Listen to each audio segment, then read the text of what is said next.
Yes, friends. In the previous class, we could able to know the philosophy of equality under the Constitution of India under Article 14, 15, 16, 17, and 18.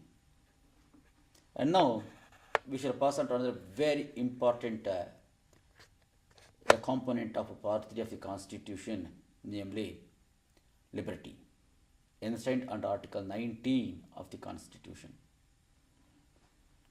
Here, when you look at Article 19, we should underline two things. Number one, the liberties stated under Article 19, they are available to the citizens of India. Whereas, the equality principle or personal liberty, right to life, they are all available to any person. We mean to say, not necessarily be a citizen of India. For example, if the person is of foreign origin, he is entitled to right to life. He cannot be simply shot dead. That is not possible. No life or personal liberty shall be deprived of except according to procedure established by law. When we say no life, the word citizen is not there. But whereas when you come to Article 19, they are specifically available to the persons who are citizens of India. Now, at present, there are 6 such freedoms. A student may ask me a question, sir, you are speaking of a freedom. What is that freedom as a concept? Jurisprudential concept. My dear friends, here I don't want to go into the technical definitions of liberty, but simply I say like this. Liberty is a situation where you can swing your arm as long as you can, in any direction you want. But ensure one thing, it will not touch the nose of others. That is liberty. Liberty, it is a kind of making a choice between the alternatives available to enjoy the situation. Okay?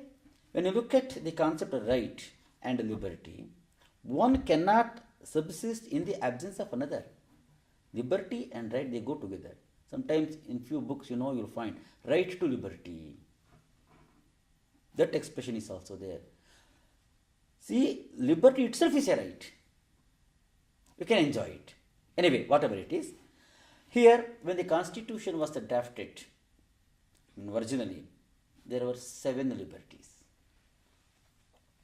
Through 44th Amendment 1978, right to possess property, right to property, what we call, has been deleted. And now they are 6 in number. Very sacred components of anyone's life. I tell you, when we speak of right to liberty, right to life, they go together in the sense, whatever 6 liberties we find here, they are very essential components of right to life. Anyway, I come to that aspect afterwards. What are they?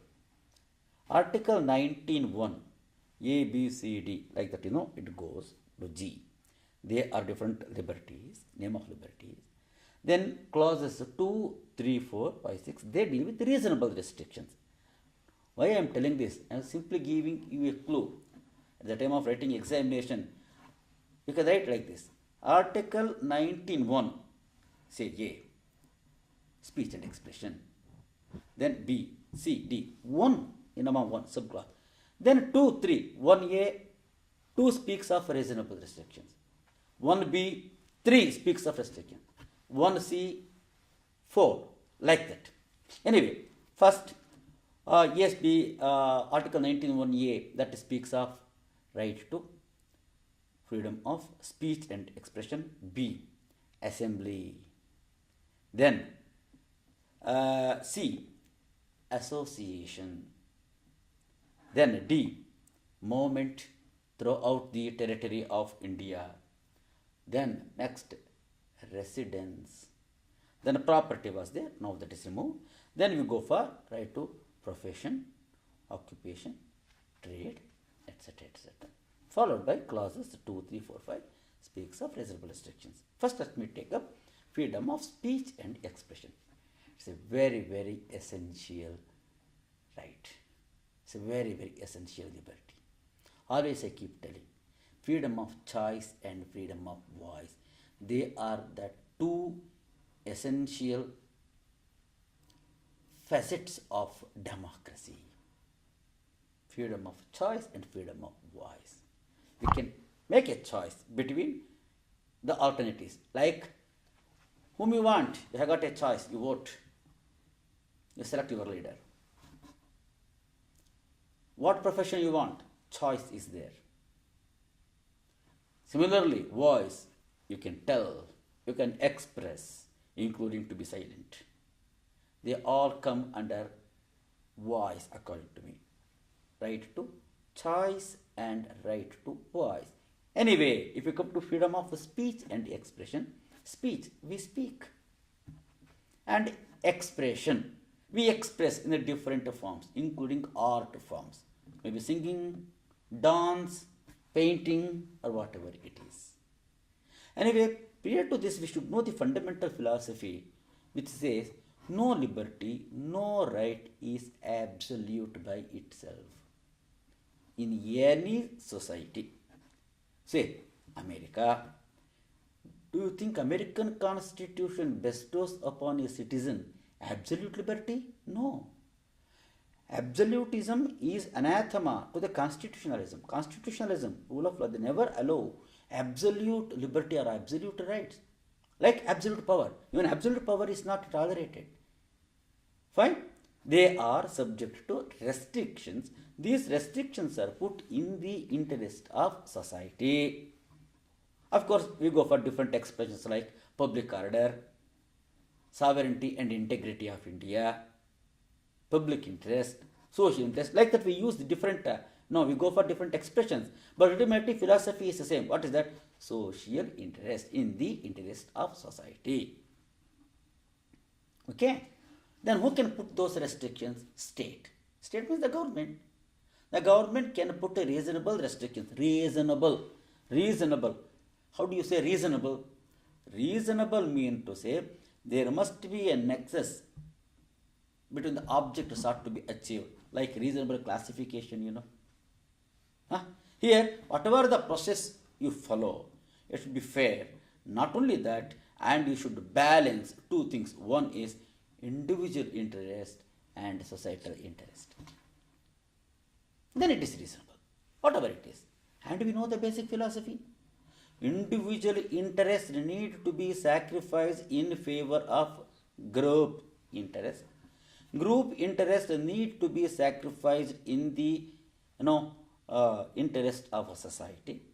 Society, if you say society in a smaller sense, should be sacrificed in the interest of nation. Of course, a time may come where we may say a country's interest may have to be sacrificed in the interest of the world. It is debatable. I don't want to take up that aspect here. Of course, the international law recognizes sovereignty in the hands of each state. Sovereign power is unquestionable. Therefore, surrendering, sacrificing interest, that question does not arise. Anyway, come here again. Freedom of speech and expression. It includes a lot of things like freedom of press. The beauty is, unlike the Constitution of America, here specifically we do not say freedom of press is protected. Of course, the judiciary has interpreted that freedom of speech and expression includes freedom of press. It is expressed the newspaper case, Bennett Coleman case, even Ramesh Thapar. Series of cases are there. I repeat, freedom of press is not clearly enumerated in the Constitution. It is a derivative. The Supreme Court has read that provision so as to include freedom of press. Of course, number of attempts are being made to control the press through restricting the quota of print papers, this and that, umpteen number of things, and censoring movies through Cinematograph Act. Number of attempts are being made. Each circumstances, the court has interpreted it beautifully in such a way no, to balance the interest, and it has protected the interest of individuals. Of course, I take one or two cases in this regard. Look, you do have a freedom of expression. Does that mean to say you can do anything you want? You can paint anything you want in any manner you want? Suppose it is going to affect the sentiments of others. You must be aware of the thing that one noted artist, he painted Hindu goddesses in a nude form. That was a human cry. Even a case was registered. Of course, I do not know what happened to that case. I do not have statistics, details so far as that case is concerned.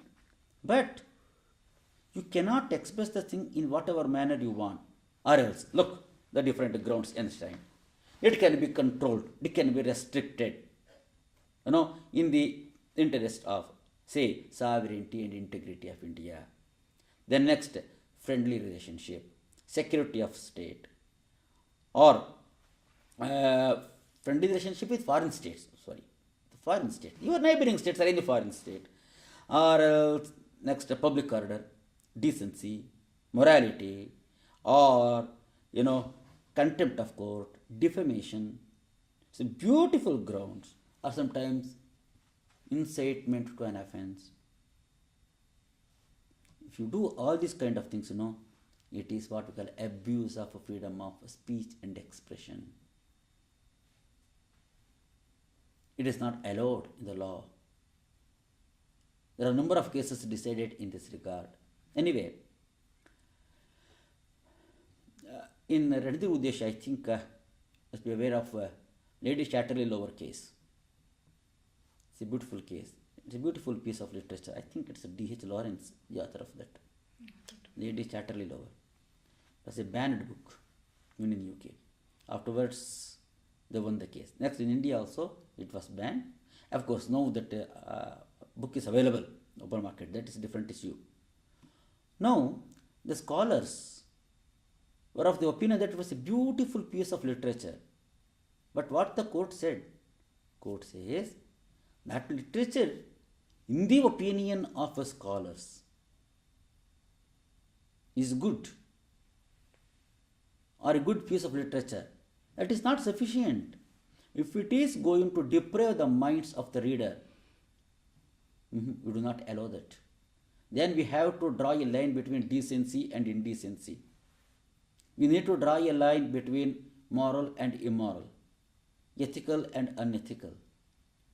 Because the state has got a major role to safeguard the interest of the society. Nowadays, we are facing a lot of problem with electronic media also. In the name of advertisement, commercials, debates, lot of things are going on. It's a very biggest challenge. Whom to control, how to control is a very big question. Anyway, we are witnessing lot of abuses, misuses of freedom of speech and expression. I would like to submit this much. No right is absolute. Similarly, speech and expression is also a limited right.